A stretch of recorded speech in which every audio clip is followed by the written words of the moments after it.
Andor is finally here, my most anticipated show of this year and one of my most anticipated Disney Plus Lucasfilm shows that they announced. Really excited for the show. Can't wait to get into it. Hello. This is your boy Brandon Cryer, aka EF Hutton of Entertainment, and we are back with another review. And the review we have today is the Andor, Star Wars Andor episodes 1 to 3 reviews, because they did drop 3 episodes. A good treat for us, a good hour and a half, hour and 40 minutes worth of Star Wars content. And if you like this video, hit the thumbs up. If you think you'd be interested in content like this with all these big name IPs, She-Hulk, House of the Dragon, Rings of Power, now Andor. If you want reviews for all of those big name IPs, subscribe to the Brandon Cryer Network. You can find all of those here, along with trailer reactions and all that good entertainment news stuff. Subscribe to the Brandon Cryer Network. You will not regret it. So let's get into this Andor review, Andor episodes 1 to 3 review. Like I mentioned, this was one of my most anticipated shows, not only just Marvel and Lucasfilm, but just of every show. From when the trailers dropped, the tone and the feel that they were portraying in the show was right up my alley. Political thriller, espionage,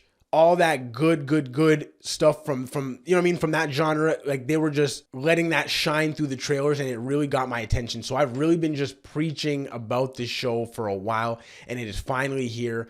And this show did deliver. Now I'm just gonna get out the way. The pacing to me could have been a little bit better, but other than that, I don't have too much complaints for the show. I feel like this show has a lot of potential. From the beginning of the show, it's kind of laid out. The darker tone is just really just laid out and portrayed from the opening scenes of the show, and it's just carried out throughout the entirety of the rest of the episodes. Now with these 3 episodes, I totally understand why they dropped all 3 episodes at once, and I do advise everybody, if you haven't watched it yet, this is going to be, there will be some spoilers that I'm going to get into, but I shouldn't get into them too much. But I do advise that you watch these episodes kind of consecutively, and I know it's a lot, but I do advise you watch them consecutively. It does feel like a mini movie in a sense, so watching them together kind of just gives you a better feel of the show.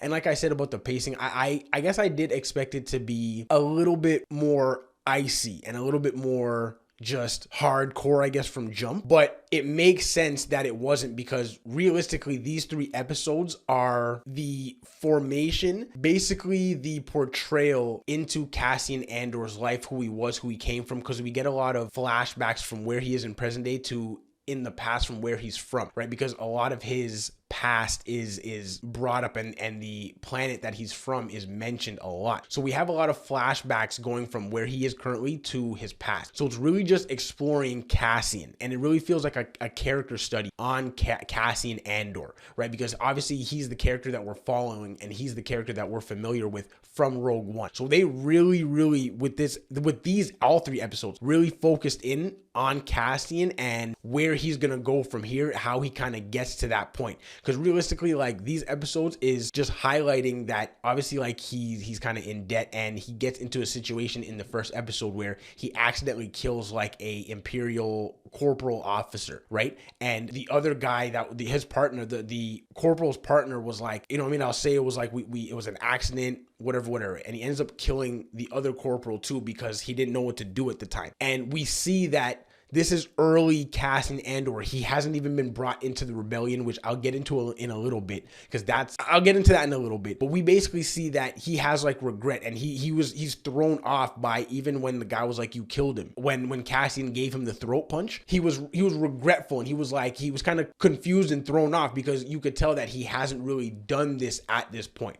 Because by the time we get to him in Rogue One, he's icy, like ice cold. You know what I mean? Like, do you know what I have to do for the rebellion? Like, them kind of like just like, you could just see the difference in his character. And I'm excited that they really brought him back to this point, and that we're gonna get to see him grow and get to the point, and we're gonna get to see what he sees in order for him to get to that ice cold point where he's just like killing mans in Rogue One with no regret, right? So very good start to the show. And we also see Stellan Skarsgård, and we see that how he basically gets brought into the rebellion fold is, which I'm guessing they haven't really kind of explored it yet, but there's multiple times where Stellan Skarsgård's character foreshadows, like, don't you want to do more? Don't you want to be able to like actually fight the rebellion, because like, there's a part where Cassian's like insulting the Empire, basically like it's so easy to trick them, like they would never think that I would be up in their house, like spitting in their food and all this stuff, right? So basically like Stellan Skarsgård is like, you know what I mean, this is the type of person that I need. He kind of foreshadows that there's gonna come a point where he's gonna recruit him, and that's why he tells him to come with him, right? But at this point, Casian Andor is like fresh, hasn't really done anything. And when I mentioned the flashbacks, the reason why he gets brought into the fold is when he was younger and he was on his planet, a ship ended up crashing on their planet, and a bunch of the like the kids, and I'm guessing like it seems like they're all kids. I didn't really see any adults, but it was like a bunch of like the older kids of a group of a lot of these kids kind of go and run up on the ship just to kind of check it out and see if there's any parts, whatever, valuable things, right? And like their leader ends up getting shot and killed, and the rest of the group kind of takes her and goes back to the camp. And we see like a young Cassian go into the ship and just start to explore the ship, and he ends up finding the box. Like he ends up finding I can't exactly remember what it was he was trying to sell Stellan Skarsgård's character, but that's where he ends up finding the box, and that's where he meets like, I guess the woman that he, you know what I mean, that ends up saving him in that moment, and who we see in present day that he's actually like staying with, or like, you know what I mean, taking care of. Obviously they've grown close to each other over the years since she's like rescued him years ago from when he was a kid. But that box, that like important thing that they've been holding on for years, he's basically like, he's trying to sell it so that he could get credit, so that he could pay all the people back that he's owed from, and that he could get out of there. Because obviously now he really wants to get out of there because he ended up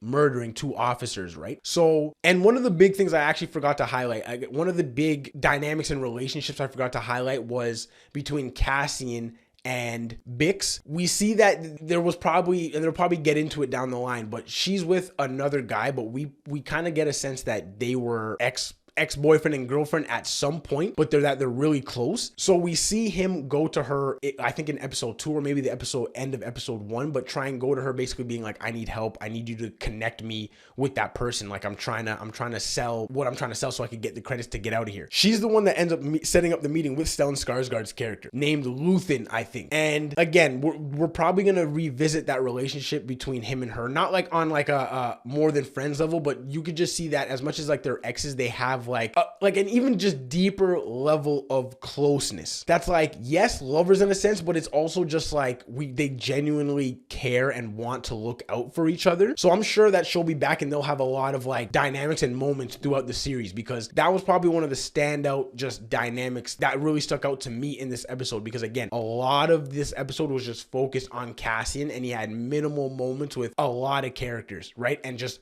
the biggest was when he was with Bix, right? So that's where like you got to see like his kind of like soft, like more caring side come out of him in those moments in the show. So now fast forwarding to the end where he's meeting Stellan Skarsgård's character to sell him the box. Stellan Skarsgård's character Luthen flashes him the money, and he's like, do you want more? And this is where like I guess the recruitment happens into the rebellion. And he's like, I was looking for that item, but he's like I came here and I actually found like way more. So he was trying to talk to him, trying to convince him to come with him. And as they're talking, they're being surrounded by the officers, and Luthen ends up setting charges on the blast door, lets them off. A whole firefight happens. There's like these big engine things hanging up by chains, being shot, being swung around and all that nonsense. And the box is just out there because the firefight started, the valuable box that he's trying to sell. And he's like, I gotta go get the box, because obviously in Cassian's head, he's like, this is what you want, right? So he's like, if I don't have that, I'm not gonna be able to get the money from you. But we see that Stellan Skarsgård's character Luthen, he wants that item, but there's a bigger agenda, which is fighting the Empire, which he knows someone like Cassian with that arrogance, like he mentioned, will be able to accomplish the things that need to be accomplished. So he's looking bigger goals and long term, right? So he was just like, leave the box, you know what I mean? It's pointless. And the episode ends with Cassian basically going on Luthen's ship and them flying out. So I'm interested to see if there's going to be a time jump, because I think that they mentioned there's going to be brief time jumps in between episodes, or I don't know if it's going to be like 6 episodes and then a time jump. I can't exactly remember how it was going to be, but there is going to be some sort of time jump or time jumps. So I'm interested to see if there's going to be a little bit of one where he's kind of like more in the fold of the rebellion, and then they'll maybe kind of touch on stuff that happened briefly in the past. past, or if it's really just gonna go right into them on the ship and Luthen being like, Cassian, I'm trying to recruit you to this rebellion. This is what we're trying to do. We're trying to take down the Empire. All that, right? So I'm interested. This show has a lot of potential. Like I said, the pacing I thought would have been a little bit quicker for me, and I thought maybe the coldness and that tone might have shown through. I thought the iciness and that tone that they were really portraying in the trailer would have really come forth in these episodes, but it didn't as much as I thought. But that's fine, because I know that the show is gonna, as he gets deeper and deeper in the rebellion and he has to do kind of more dirty, underhanded missions, I'm sure that this show is gonna get really, really, really, really good. So some exciting stuff coming out of Andor, and I really do feel like this has the potential to be one of the best Star Wars properties in a while. So I'm excited. So that is it for this review of Andor episodes 1 to 3. I will be doing reviews weekly, because obviously they're going to be dropping episodes just one at a time now. So I will be doing reviews weekly. If you like this video, hit the thumbs up button. If you think you'd be interested in content like this, reviews for all the big name IPs, House of the Dragon, Rings of Power, Andor, She-Hulk. If you're into trailer reactions, if you want to stay up to date with all the good entertainment news that pops off, subscribe to the Brandon Cry Network. You will not regret it. I appreciate you for watching. Catch you next time.